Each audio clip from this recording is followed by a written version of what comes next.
আমার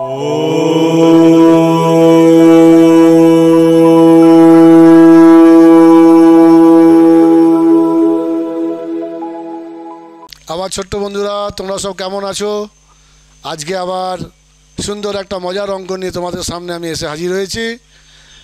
তোমাদের এই দীপসার এসো, আজকে একটা সুন্দর ছোট্ট একটা অঙ্ক তোমাদের শিখিয়ে দেবো, খুব সুন্দর গ্রাফের মাধ্যমে এবং বোর্ডের মাধ্যমে, ঐকিক নিয়ম, সমানুপাত অনুপাতে কীভাবে এগুলো করতে হয়। তোমরা যদি সহজভাবে এই অঙ্কটা তুমি দেখে নাও, তাহলে আগামী দিনে এই ধরনের অঙ্ক তোমরা নিজেরাই কিন্তু সুন্দরভাবে করে তোমার যারা সহপাঠী আছে, যারা এই অঙ্কটা জানে না, তাদেরকে তুমি শিখিয়ে দিতে পারবে। তবেই তুমি বুঝতে পারবে তোমার মধ্যে এই অঙ্কটা তুমি বুঝতে পারছো কি না, সেই ব্যাপারটা। ঠিক আছে, তাহলে এসো আগে আমরা সুন্দরভাবে এই যে মডেল, সেই মডেলটা দেখে নিই, অঙ্কটা বুঝে নিই। মডেলের মাধ্যমে অঙ্কটা কিন্তু আমরা সমাধান মুখে মুখে করে ফেলবো, তারপরে আমরা বোর্ডে দেখিয়ে দেবো কীভাবে অঙ্কটাকে সমাধান করতে হয়। এসো বন্ধু, সেই সুন্দর একটা মডেল তোমাদের সামনে আমি দেখাচ্ছি, চলে এসো। বন্ধুরা, অঙ্কটা দেখে নাও। অষ্টম শ্রেণী, অধ্যায় 10, কোষে থাকো 10.1, পাতা হচ্ছে 100, অঙ্ক নাম্বার 2। কী লেখা আছে? ভেঙ্কট মামা 20 মিটার ছিট কাপড়ে একই মাপে 4টি জামা তৈরি করবেন। মন দিয়ে কিন্তু অঙ্কটা দেখে নেবে, পড়ে নাও, শুনে নাও। একই রকম 12টি জামা তৈরি করতে হলে ভেঙ্কট মামাকে কত মিটার ছিট কাপড় কিনে দিতে হবে? ত্রৈরাশিক পদ্ধতিতে হিসেব করে লিখি। ব্যাপারটা কী হলো? তাহলে আমরা এখানে প্রথমে বুঝতে পারছি, ইনি হচ্ছেন ভেঙ্কট মামা, ইনি জামা কাপড় তৈরি করেন। উনি কী করেছেন? প্রথমে ওনাকে দেওয়া হয়েছিল কত না, ভেঙ্কট মামা 20 মিটার ছিট কাপড় একই মাপের 4টি জামা তৈরি করবেন। তার মানে কী হচ্ছে, যাই দেখো যে 4টে জামা দেখছো কত সুন্দরভাবে তিনি তৈরি করেছেন, 3টে 4টে। যে কাপড়টা দেওয়া হয়েছিল কত, 20 মিটার, তাহলে 20 মিটার ছিট কাপড়ে 4টি জামা তৈরি করেছেন। এইবার একই রকম, ঠিক এরকম ধরনেরই জামা 12টি জামা তৈরি করতে হলে ভেঙ্কট মামাকে কত মিটার ছিট কাপড় কিনে দিতে হবে। এটাই হচ্ছে ত্রৈরাশিক পদ্ধতিতে বার করার নিয়ম। আমি একটা সুন্দর গ্রাফ করেছি, গ্রাফটা তোমরা দেখে নাও। গ্রাফটা হচ্ছে এইটা, ধরো 1 মিটার, 2 মিটার, 3 মিটার, 4 মিটার করে দেখো 4টে জামা করেছে, কিন্তু মিটারগুলি ছোটো ছোটো ঘর যেগুলো আছে সেই হিসেবে 5, 10, 15, 20, এক একটা ঘরকে আমি 5 মিটার করে ধরেছি। মনে করো এখানে 5 মিটার কাপড় আছে, 5 মিটার আছে, 5 মিটার আছে, 5 মিটার আছে। তাহলে এই 20 মিটার, তাহলে আমি প্রথমে দিয়েছিলাম কত, ভেঙ্কট মামাকে 20 মিটার। তাহলে এই 20 মিটারে কিন্তু এটা হলো কটা জামা, 1, 2, 3, 4। খুব সুন্দরভাবে মন দিয়ে দেখবে। তাহলে বলো তো, 4টেতে যদি 20 মিটার লাগে, তাহলে একটাতে কত লাগবে? 20কে আমরা 4 দিয়ে ভাগ করে দিলে আমরা পেয়ে যাবো, তাহলে কত, 5 মিটার। তাহলে এইটা হচ্ছে 5 মিটার, 5 মিটার, 5 মিটার, 5 মিটার হয়ে গেল। তাহলে এবার ধরো 12টা লাগলে কত হবে? মুখে মুখে অঙ্কটা হয়ে যাবে। 5 মিটার করে যদি 12টা লাগে, একটা 5 মিটার, দুটো 5 মিটার, 3টে, 4টে, 5টা, 6টা, 7টা, 8টা। তাহলে 8টার এই 4-এ 12টা হয়ে গেল। তাহলে এখানে আমি সবচেয়ে বুঝতে পারছি যে আমি যদি আবার ওনাকে যদি আমি ঠিক এই 20 মিটারই কাপড় দিতাম, তাহলে 40 মিটার হতো, জামা কটা হতো? 4টে, আরও 4টে, 8টা। কিন্তু আমাকে করতে হবে কি 12টাই। তাহলে আমি আরও 20 মিটার কাপড় দিয়ে দিলাম, তাহলে আমার অঙ্কটা কিন্তু সম্পূর্ণভাবে কীরকম হলো, যে এখানে প্রথমে হলো 4টে, তারপরে 4টে, তারপরে 4টে, সব 5 মিটার করে। কিন্তু দেখো 1, 2, 3, 4, 5 যেটা আছে এগুলো সব। তাহলে 12টাতে 5 মিটার করে যদি লাগে, তো কত লাগবে কাপড়? 60 মিটার। তাহলে সুন্দরভাবে অঙ্কটা তোমরা বুঝতে পারলে যে এই একটা জামা তৈরি করতে যদি 5 মিটার করে লাগে, তাহলে 12 মিটার করে করতে কী লাগবে? সেইটাই হচ্ছে সব থেকে অঙ্কর কিন্তু ধরার জায়গাটা। এই যে ধরতে পেরে গেলে, এখানে বুঝতে পেরে গেলে মুখে মুখে অঙ্কটা হলো। এবার বোর্ডে যখন অঙ্কটা করবে, তখন এটা রূপ দিতে হবে। সেই রূপটা কেমন? ত্রৈরাশিক পদ্ধতিতে। সেই পদ্ধতিটা চলো তোমাদের আমি দেখিয়ে দিই। এটা দেখিয়ে দিলে এই ধরনের অঙ্ক যখন আসবে, তোমরা ঠিকভাবে বুঝবে। আর এখানে একটা জিনিস বুঝে রাখো, বারবার মনে রাখবে, ত্রৈরাশিক যখন করতে যাবে তখন দেখবে এটা ব্যস্ত অনুপাত না সরল অনুপাত। যখনই দেখছো যে 4টি কাপড় করতে 20 মিটার লাগছে, তাহলে 12টা করতে গিয়ে বেশি লাগবে, তাহলে এটা সরল। তাহলে সরল যখনই দেখবে তোমার উল্টে যাবে, তখন সেটা ব্যস্ত। তাহলে সরলে কী হবে? সেই পদ্ধতি তোমার সেই ফর্মুলাটা মনে রাখবে, যে বাড়লে বাড়বে ওপরে, বাড়লে কমবে নিচে, কমলে কমবে নিচে, কমলে বাড়বে ওপরে। এই ফর্মুলাটা মনে রেখে চলো আমরা অঙ্কটা তোমাকে দেখিয়ে দিই, যে আমাদের এই ভেঙ্কট মামা, তোমাদেরও ভেঙ্কট মামা, এই ভেঙ্কট মামাকে কত কাপড় সম্পূর্ণ দিতে হবে আমরা পেয়ে গেছি। তবু অঙ্কে কীভাবে তোমরা প্রশ্নপত্রে লিখবে, উত্তরপত্রে লিখবে, সেটা আমি দেখিয়ে দিই। এসো তোমাদের বোর্ডে অঙ্কটা করে দেখিয়ে দিই। তাহলে অঙ্কটা কি আছে না, আমরা প্রথমেই শুনে নিয়েছি, আমরা গ্রাফের মধ্যে দেখে নিয়েছি, মডেলে দেখেছি যে ভেঙ্কট মামা 20 মিটার ছিট কাপড়ে একই মাপে 4টি জামা তৈরি করবেন। একই রকম 12টি জামা তৈরি করতে গেলে ভেঙ্কট মামাকে কত মিটার ছিট কাপড় কিনে দিতে হবে ত্রৈরাশিক পদ্ধতিতে। ঠিক আছে, তাহলে আমরা প্রথমে লিখে নিলাম এগিয়ে কি, গণিতের ভাষায়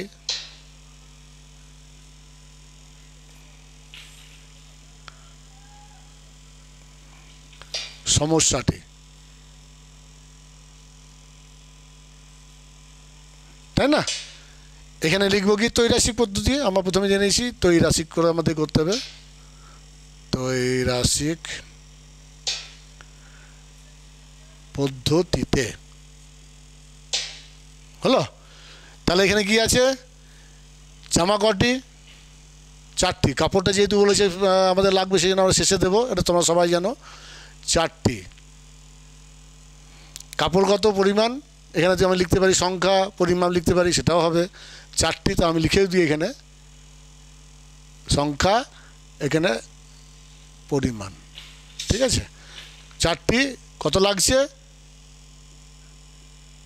20 মিটার। কটা করতে হবে, 12টি কত, তাই না? এটা হচ্ছে আমাদের সমস্যা মূল। তাহলে আমরা জানি বাড়লে বাড়বে, সেই কারণে এটা আমরা ধরে নিচ্ছি যে আমাদের এটা সুন্দর করে লিখতে হয়। জামার সংখ্যা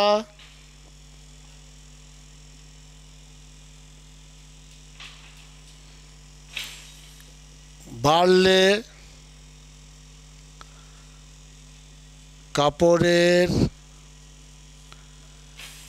পরিমাণ বাড়বে, অতএব এটি একটি সরল অনুপাত।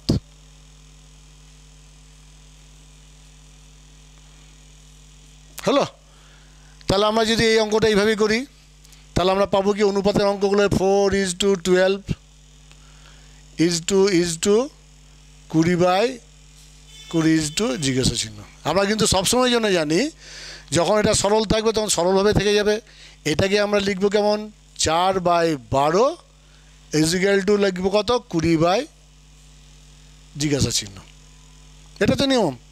তাহলে আমরা কি করব, প্রথমেই এই যে অঙ্কটা আছে সেভাবে দাঁড় করিয়ে নেওয়ার ক্ষেত্রে আমরা প্রথমে বুঝিয়েছি কত, আমরা সে দেখবে প্রথমে যে প্রথম অনুপাত, অজানা অনুপাত আমরা লিখেছি যে ফর্মুলাটা, সেই ফর্মুলাটা কিন্তু মাথায় রাখতে হবে। পাশে একটা কাগজে লিখে দিয়ে তোমরা বইয়ের অঙ্ক করার পাশে রাখবে, তখন দেখবে এটা মনে থাকবে।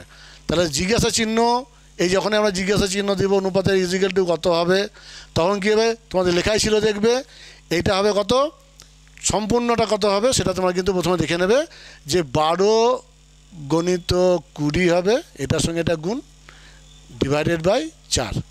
দেখবে লেখা ছিল ওখানে যে প্রথম সংখ্যার অজানা মান সমান প্রথম রাশির জানা মান গণিত প্রথম রাশির যা অপর রাশির দ্বিতীয় মান অপর রাশির প্রথম মান। এটা যে ফর্মুলাটা দেখলে এইটাই পেয়ে যাবে তোমরা, ঠিক আছে। তাহলে কেটে নিই, এটা যে কাটলো 3 গেল, তাহলে 3 × 60 মিটার। কত সহজ অঙ্ক, যেটা তোমরা গ্রাফের মধ্যে আমরা পেয়ে গেছিলাম। গ্রাফ থেকে কিন্তু আমরা নিয়ে এলাম ঐকিক নিয়মে। ঐকিক নিয়ম থেকে যদি মুখে মুখে করতে পারি তাও করবে। 4টিতে যদি 20 মিটার হয়, একটাতে কত হবে, 20কে 4 দিয়ে ভাগ করে দেবো 5 মিটার, 12টাতে কত 60 মিটার। তাহলে তুমি যখন ভালো অঙ্ক শিখে যাবে তখন ওই যে রিভাইজটা দেয় না, রিভাইজটা কিন্তু এই জন্যই দেয়। পরীক্ষা খাতা তুমি যদি ভালোগুলো করে নেওয়ার পর রিভাইজটা দেয় থাকে, সেই রিভাইজে কিন্তু একটা ক্রস, এটাকে চেকিং বলে। এই ক্রস চেকিংটা যখন তোমরা বড়ো হবে তখন তোমরা সব ক্ষেত্রে বুঝতে পারবে যে ক্রস চেকিং করলে কিন্তু তোমার এই ভুলভ্রান্তিগুলো ধরা পড়ে যাবে। তাহলে এই যে অঙ্কটা তোমরা দেখলে আজকে, এই অঙ্কটা এই ধরনের কোনো অঙ্ক এলে যদি সরল অনুপাত থাকে তাহলে কিন্তু এইভাবে অঙ্কটা করবে। আর যদি ব্যস্ত হতো তাহলে কিন্তু এটা উল্টে যেত, সেই ফর্মুলাটা আমরা দেখতাম।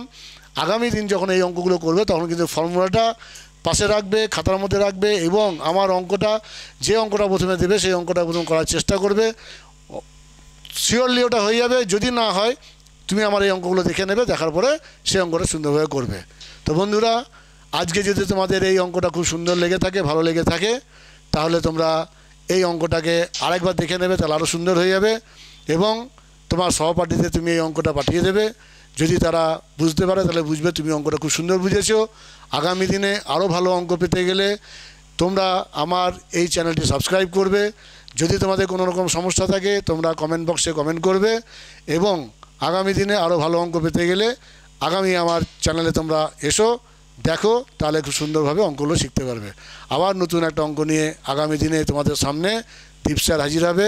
তোমরা সব ভালো থাকো, সুস্থ থাকো।